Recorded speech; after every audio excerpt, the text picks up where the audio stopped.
Remember also the Day of Human Fraternity, and we remember especially the document of Human Fraternity signed in Abu Dhabi by Pope Francis and the Grand Imam of Al-Azhar University in Cairo.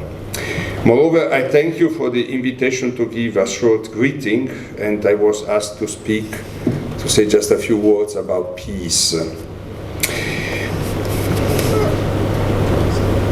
And I'm happy to do that. It was already mentioned.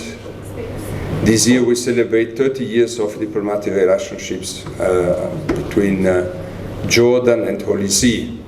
And that I speak about peace is an indication that these relationships are aimed at fostering peace in this country, in the Middle East, in the whole world. So I was immediately struck by the fact that here in Jordan, immediately after I arrived, that here in Jordan people often greet each other with the words salam, which means peace. It is the wish that is addressed when people meet, peace. This greeting highlights a fundamental aspect of peace. It is above all something that concerns the individual. It is up to each one of us to experience peace, and this reverberates in our encounters with others. Before being a situation that involves the entire community, peace is a gift that characterizes our personal relationships and that we carry within ourselves in order to share it with others.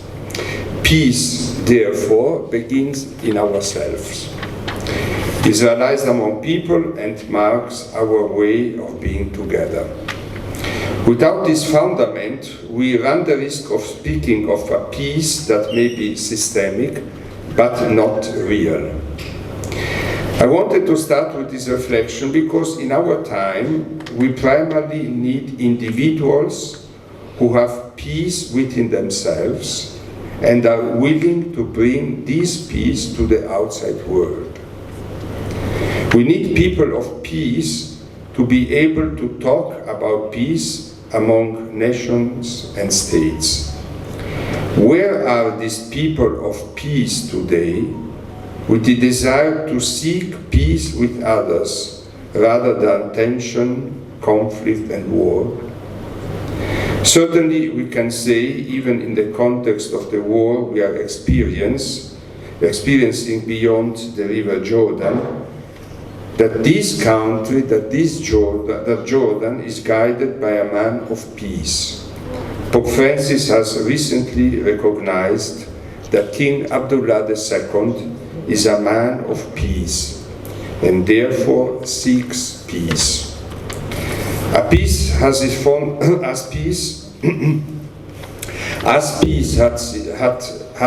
fundamental personal dimension.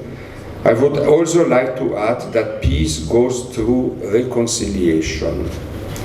And reconciliation also involves the possibility of forgiveness.